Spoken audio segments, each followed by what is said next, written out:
Hello, everyone. Welcome back. It's Soul Astrology with Christine and Laura. This is our video where we're going to be doing a very concrete overview of the houses for you. So let me start with the presentation, share screen here. There you go. We move a little bit. All right. I really like this. You put this together very in a really good way. So why don't you describe what you have here? Well, yeah. I felt overwhelmed when I just connected with the natal chart. It was just so many pieces of the puzzle together. But understanding that when you see planets, that means what is happening. Where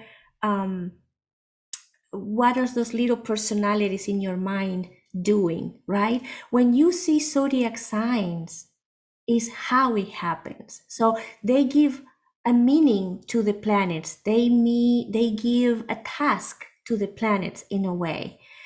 But when you see houses, is where it happens.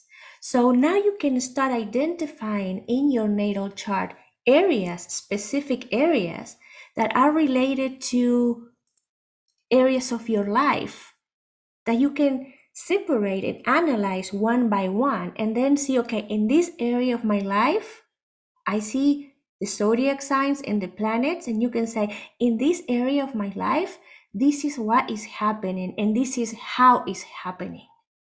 So, but it gives me clarity to understand that when you want to understand houses, you have to understand that there is an area of your life that we are going to start studying, and we are going to kind of divide life in 12 major areas. Some themes in your life involves more than one area. So if you want to talk, if you want to understand your passions, or if you want to understand your abundance, you have to see what are your gifts and how you contribute and what's your career. So you start combining more houses, but you can't really divide your life in 12 different aspects and go deep and see what's happening there. And you might have elements that are very favorable, like Venus or Jupiter, and you'll see, well, I'm having a lot of fun here and things flow in this area of my life. But then you will see other corners where you have Chiron and Lilith and Saturn, and you will see, oh, I need attention here, extra work, I need therapy here. So that's what I find so helpful to understand. Houses is areas of your life, and it's very helpful to be able to focus and understand what's happening there. Yeah, I think this is really important. So we did the 12 signs, and we purposely chose to start our video series with the 12 signs because we knew that's where most people were curious about. They know that they're a Taurus, and what does that mean? But the houses and the planets are just as equally important in a chart. So for me, the houses, like you said, are the areas of life. The signs are kind of the personalities that kind of govern the house, and everyone has different signs on different houses. It's not the same. And then the planets are kind of like the energy pinpoints that are dropped in different houses, and they kind of enhance or add more information to what's going on in that house for you. Mm-hmm. All right. So yeah, and this is what I put it here in red. Each house represents an aspect of your life. They are field of experiences, but not the experiences themselves, because the experiences are the planets and the zodiac signs, right? And we're going like very simple. How you can identify the house is your chart divided into 12, and the houses look like a pizza slice. It's this area here, and your chart divided in 12 parts, not equal parts, 12 parts. We're gonna see different natal charts, and you'll see that not all the houses have the same size.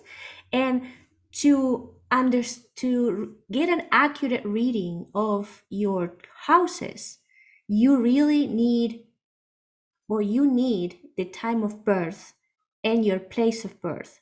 But I think with the time of birth, you have to be precise because every 4 minutes it moves 1 degree.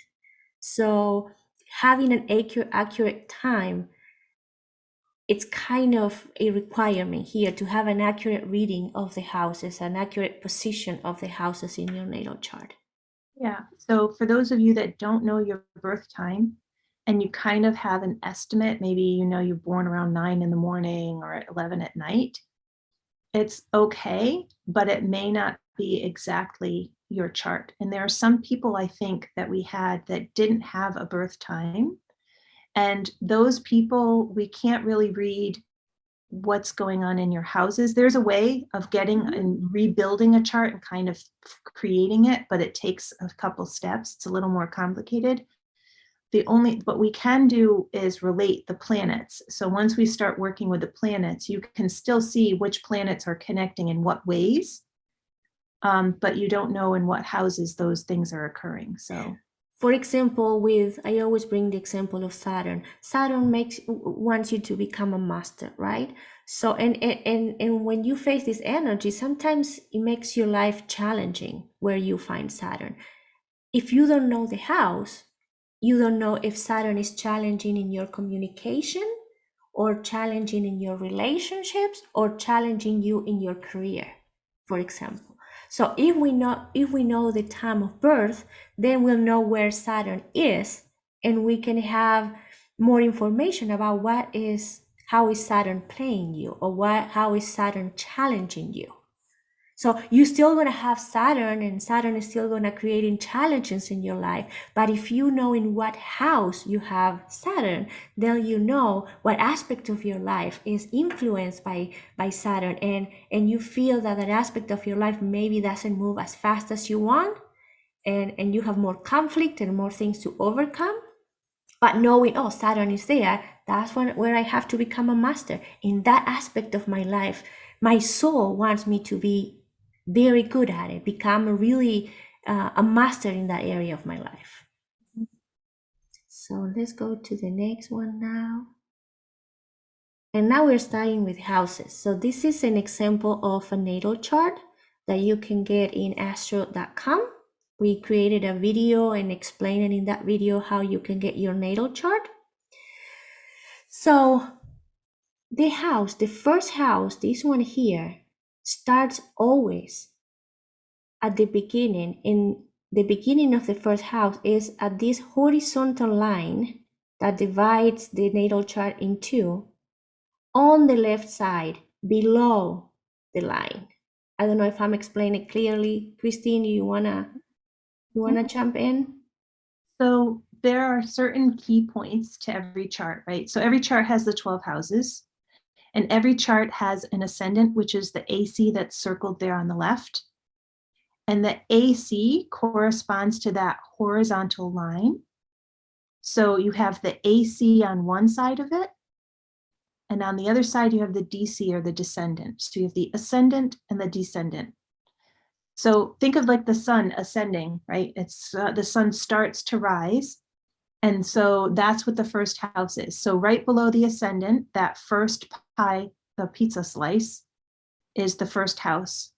Yeah, and this point is the point on the horizon, on the east horizon, the moment that you are born. The zodiac sign, the degrees of the zodiac sign on the east horizon, the moment that you are born. This is the energy that gives you the imprint of how you enter physicality. We were talking about entering physicality in the video of the soul journey that we put together before, and the energy that you use to enter the world, enter physicality, is described in a way or is colored by the zodiac sign that is here on the cusp of the first house, Yeah. on the ascendant, this horizontal line to the left. So always the first house starts below this line, and then you'll have it progresses counterclockwise.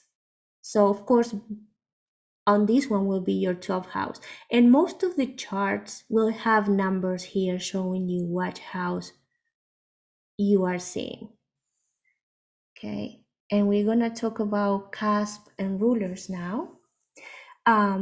Cusp is the line that divides each house, and the one that starts the house.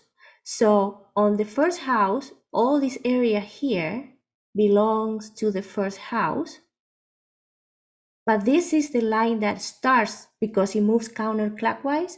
This is the line that starts the first house. This is the line that ends the first house. And therefore is the line that begins the second house. So it is the cusp of the second house. Do you want to add something, Christine? So the only thing that might help you visualize it is, so that ascendant descendant line, think of it as like a horizon line, right? And when you look up at the sun is always moving across the sky. And the planets are going to do that as they move across the chart too. So think of that as the horizon line in the sky. And so when you're moving, you start in one house, you move through the house, and then you come to the next house and move through. So the planet is entering the second house at the end of the first house. So that's the end of the first house. Cusp is also the beginning of the second house. So if this is the first house, this is the cusp of the first house. Mhm. Ends here when begins and is the cusp of the second house, and going counterclockwise, this is the cusp of the third house, fourth house, fifth house, and so on. So why is so important to understand the cusp?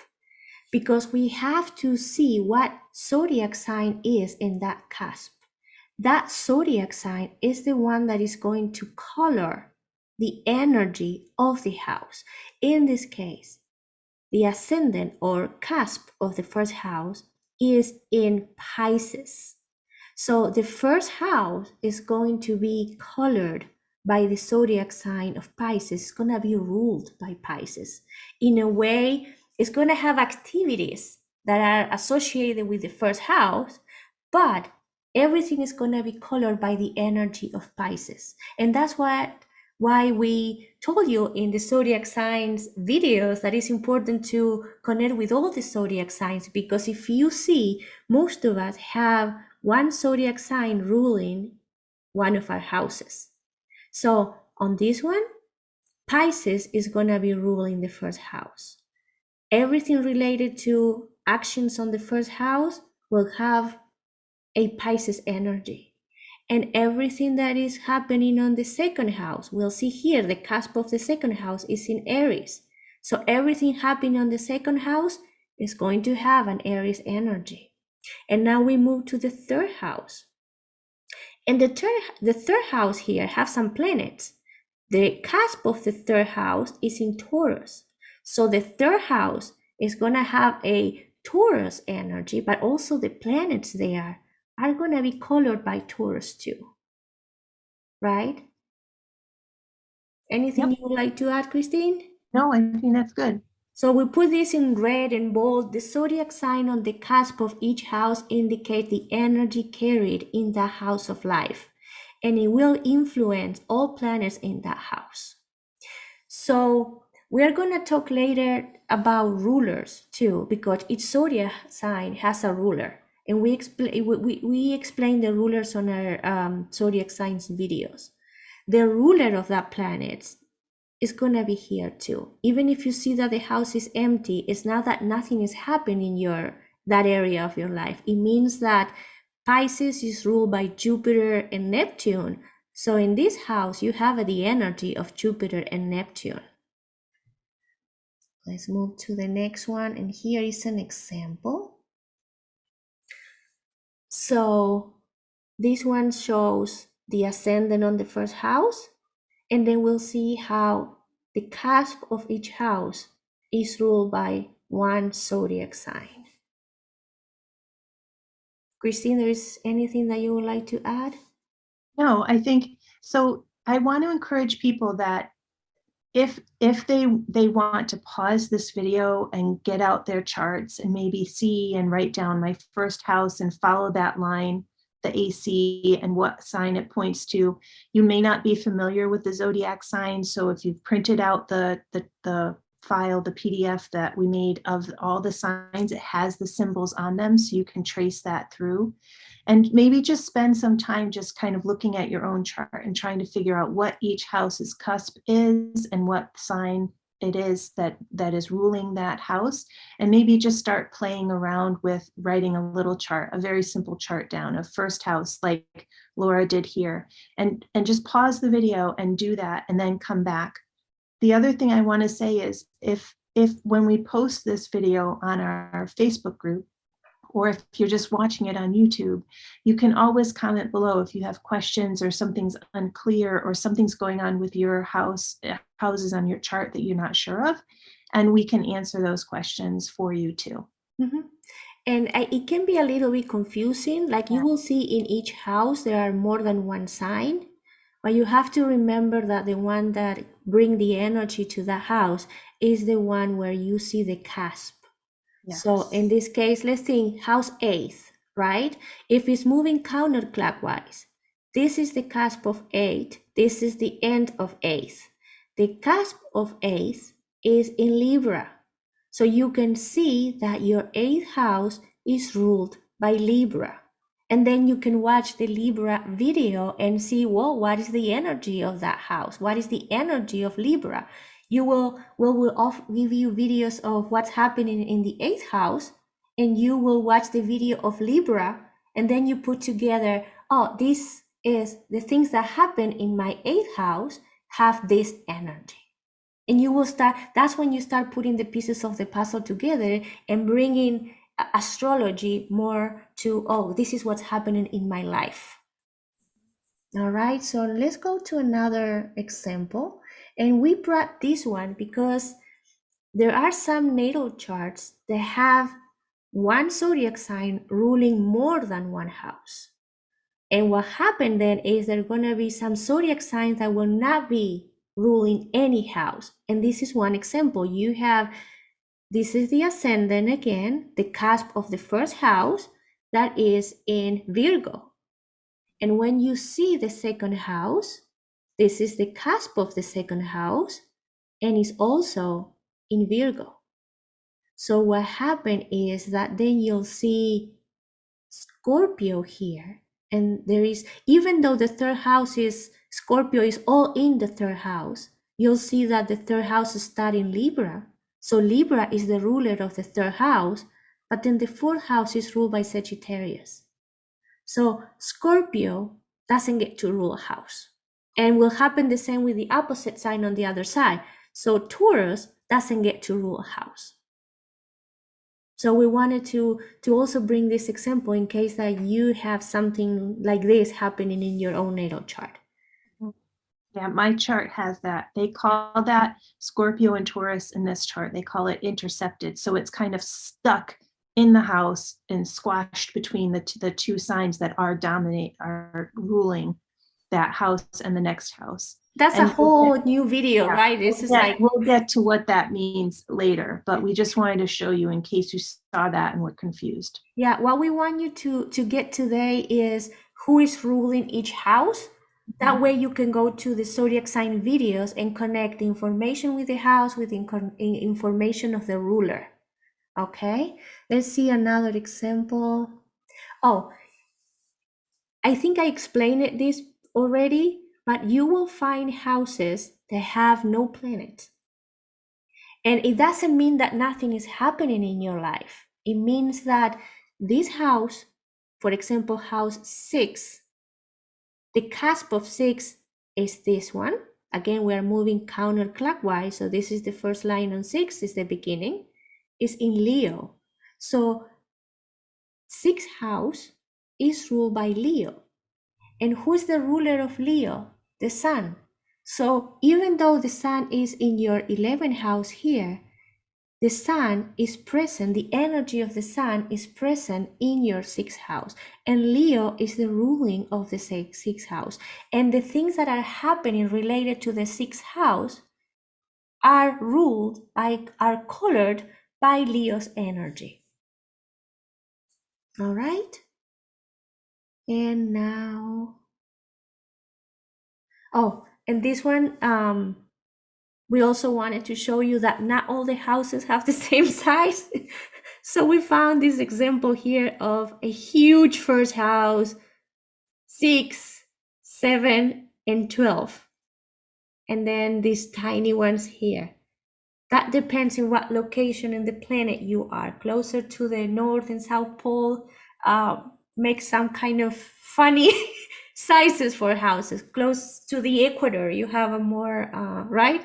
It's more like similar sizes for the houses. But that is okay too. Your house may look like something like this. And still, this is all your first house. And this tiny here is your fourth house. What happened, the things that happen here will define that area of your life. It's not less important. It's just less space in your natal chart.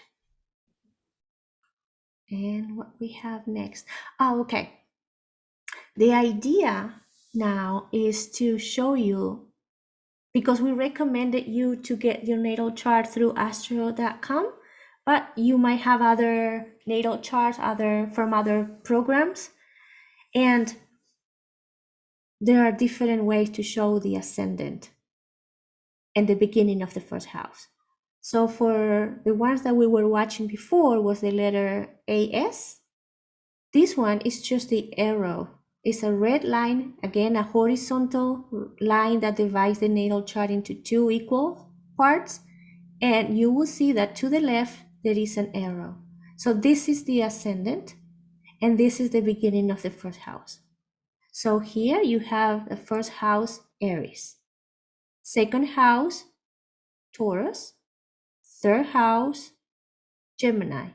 If you see here, it doesn't show much as a pizza slice, but still you have the idea of being this part of the circle here. You can continue the lines here and you can kind of see this light there.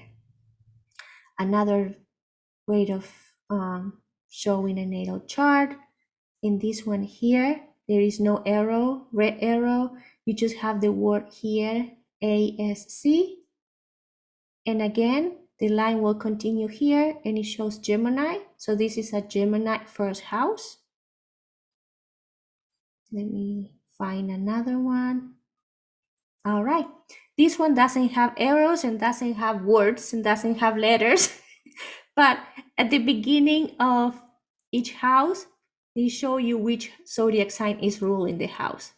This one doesn't even have a number, so you have to do the counting. So start here with the first and then move counterclockwise.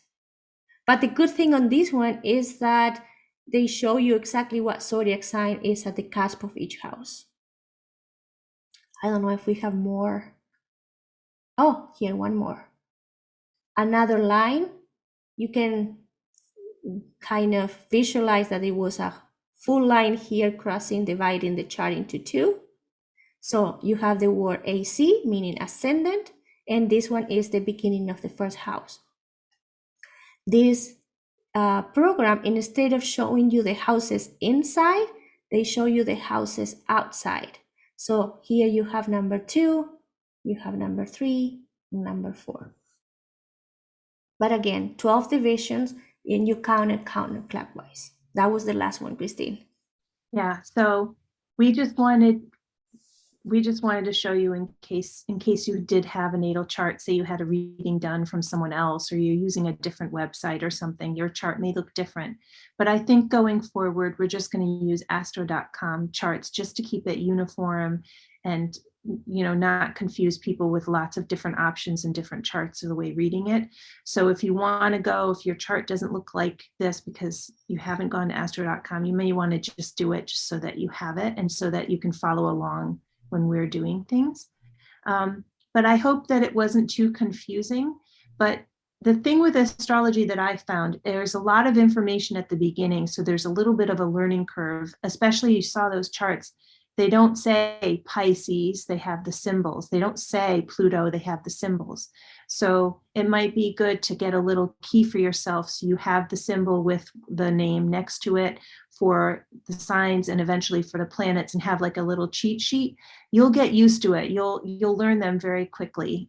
But at first it might be a little bit overwhelming. So just do whatever you can to kind of help you along the first few times that you're looking at your chart. I think at the beginning, before you get used to the symbols, you need to have like a notebook or something and Yeah. start writing. First house ruled by Pisces, and then do your research and have some keywords about Pisces, what it is, and maybe have a keywords of what the first house is. Well, that's what your PDF slides are for. Yeah, you have that too. Which, by the way, we posted on our Facebook group now the slides, that the PDF that Laura created that we used in all of our sign videos. It's under files in the Facebook group. And I believe we have pinned, like at the top of the Facebook group, the little instruction video or post that you did about how to use astro.com to get your natal chart, and also about where to find the files on the Facebook group. And we also created a kind of index page that lists all of our videos in suggested order of how we created them, of how to watch them. And they all have active links on it. So you can just click on whatever title of whatever video, and it should take you right to the video on YouTube for that. And we'll be continuously updating that as we upload more videos. And if this is the first video that you're watching, our Facebook group is Soul Astrology with Christine and Laura. We're trying to create a community and answer questions and be there, seeing everybody growing and learning more about astrology and figuring their lives and challenges and gifts. But we want to make this group interactive, and we would try to be there to answer questions and help them grow. Yeah. And it's a public group, so anyone can join it, anyone can see it. All right. All right. Thank you very much for joining us today. On our next video, we're going to be going into kind of more the specific characteristics of each house.